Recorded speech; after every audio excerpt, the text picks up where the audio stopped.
Hey guys, welcome back to today's video. Today I got some new mods that just came out maybe a week or so ago, and they are absolutely amazing. There are a lot more I want to showcase, some that I might have missed, but I'll save those for another day. If you guys end up enjoying the video enough, make sure you hit that like button down below because I greatly appreciate it and it helps me out. And if you end up downloading any of the mods that is showcased in this video, please make sure you go out your way to endorse those mod authors so that they feel encouraged enough to keep making amazing mods and keeping them free. But without further ado, let's dive right in. So first up, we're starting off with a pretty simple mod, one for Nordic ruins. This mod is called Nordic Puzzle Door Animated.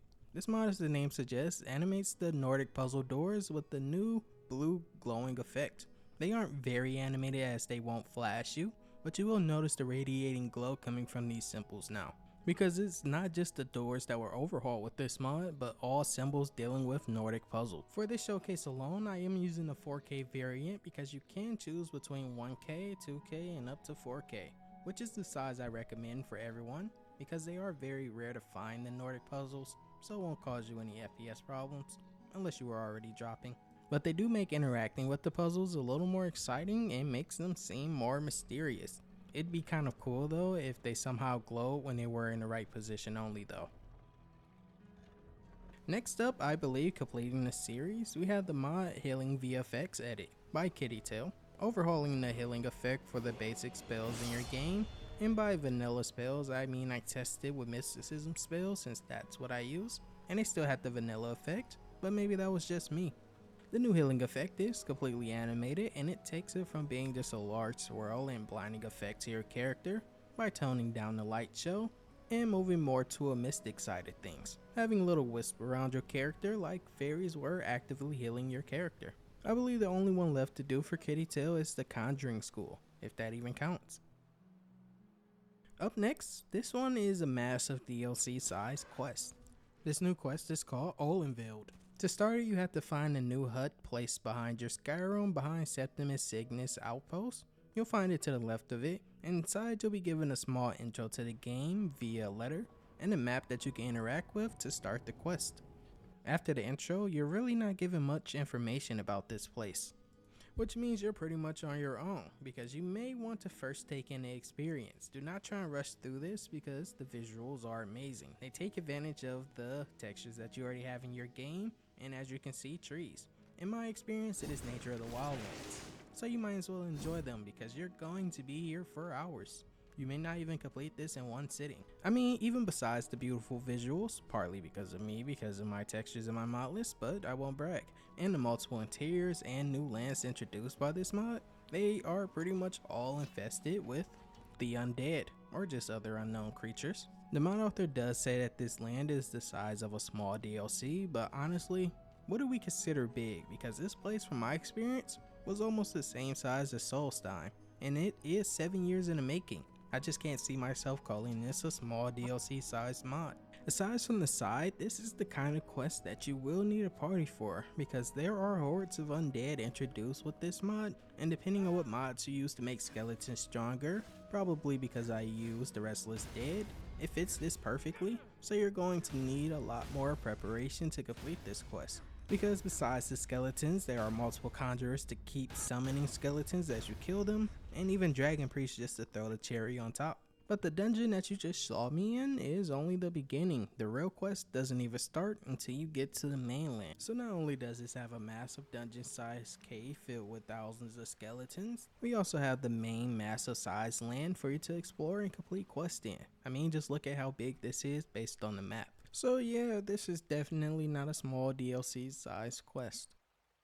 But up next, we got a simple mod for pretty much everyone in Skyrim. We have slightly better dust not clouds. So essentially, in those light beams that are across Skyrim, they usually have a weird cloud effect in them, I guess to show off the dust in the air. But this mod basically removes that.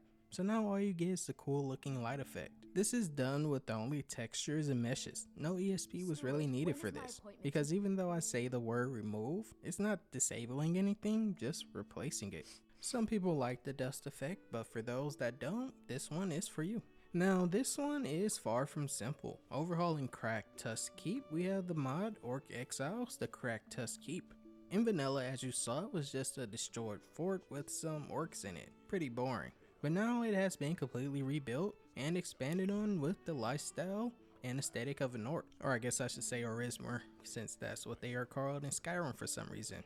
But new orc huts placed around the area, and of course because the area is so expanded and big now, there were a lot more NPCs placed around the place to fill in the gap. This mod was released with multiple patches as well, because there's a patch made for Nature of the Wildlands and Lux Orbis. I use Nature of the Wildlands, but I have the vanilla only replacer, which removes all the extra trees added by Nature of the Wildlands, but that mod was hidden. But if you do happen to have it like me, then you do not need a patch. No Lux patch was made because the interiors were pretty much left alone. No changes were made there, though I do hope one is made in the future, so we can have the interior of that mod and have the exterior of Orc Exiles. And for those worrying about the FPS, I surprisingly kept 60 with this mod. But speaking of interiors, we have a mod sort of overhauling interiors, well, orc interiors. We have the new mod called Malacath's Chosen. Fun fact and side note, there's a known fact that Boethia ate Malacath and then kind of shit him out, but most people don't know that that was metaphorical. She never really ate him, she just destroyed his former shell, kind of like Sheogorath had happened to him. But back to the main mod. This mod overhauls all orc furnitures, from the beds to the shelves and even the chairs. Almost started singing KSI right there. They have new horns tied to them, kind of showing orc's barbaric side. This is the most basic version, but there is a patch in the optional files for use those blankets, as usual from Salt the Simp. But what's unusual is there's no color variants, but I guess they aren't really into colors that much. The textures are from 4K down to 2K and pretty low poly, even though they look so great. They also add comfy looking little pillows to the bed, but they're not really fancy, and they even add the pillows to the chairs to just get a little more comfortable. I really can't think of a reason you shouldn't use this mod.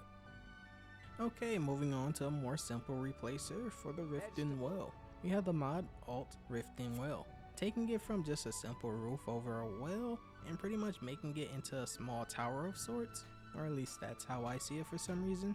But it also overhauls the trellis. You can choose between the basic version and parallax for this. But even between the basic and the parallax version, there is also a second version, even though I recommend the parallax. There's also one that overhauls the trellis, taking it from a simple woven fence to a pretty fancy looking carving. This video definitely became a replacer video somehow, but up next we have the mod Unique Farmhouse Architecture, Falkreath. And by the name you can already tell that this is only for Falkreath. If you want every other village, you'll have to use a different mod. But this basically removes the hay from the top of every farmhouse, and instead replacing it with the fully wooden roof. I'm not really sure how this is going to be from an immersive standpoint because during the winter, but it definitely looks good for my mod list, and I would assume yours as well. Because I mean, who cares about comfort when aesthetic is at stake? And I can already hear your questions. Yes, there are a few mods that already do what this mod does, but this one is a little bit different. Aside from it being just for Falkreath, it doesn't add any new coloring to the farmhouses. Like with other mods, you might have a green roof that is wooden, but this one only uses what textures is already in your game, so it looks as good as you make it. But this one also overhauls the Jarl house, which is one that the other ones don't do. You have to use another mod to touch the Jarl homes. So you have choices to make now, but I have another mod to make, so make it up quickly. Next up, a massive overhaul for Solitude. This mod is called Saviik Solitude. Hopefully I said that right. And also don't ask me why it's called that, because that is not the mod author's name. But this is an overhaul to Solitude, almost to the level of red bags. But this one doesn't touch the exterior of Solitude, so it might be a little better in my opinion. But the interior was massively overhauled. So mods like JK Winking Skeever or JK Skyrim need a patch, and it already has one made for it in the optional files. There's also one for missives if you have that like me. This mod overhauls everything by adding new buildings to Solitude to make it kind of truly look like a capital of Skyrim. The Blue Palace courtyard though, that area was left alone surprisingly, so you could use something like Skyfall's entrance, which I actually recommend if you have the RAM for it. But I want to only focus on the showcase of what you'll be getting with this mod. As of right now, the new buildings and doors are purely cosmetic and decorative for now, and I can definitely see that affecting some people's immersions, not being able to go inside of an NPC's house and steal everything. But this is only the first release of this mod. I do expect someone to make an add-on for this like they do every other mod and expanding on it. But I'm just adding a bit of bias here. This didn't destroy my FPS like other Solitude overhauls, so I know it's possible to make a FPS friendly one, so this one is automatically my favorite now. And that was it for today, guys. Let me know what you thought down in the comments, but let's try and keep it PG-13 this time. And I hope you all ended up endorsing at least one mod author from this video. And I also hope that you all have a great rest of your day. Peace and love, guys.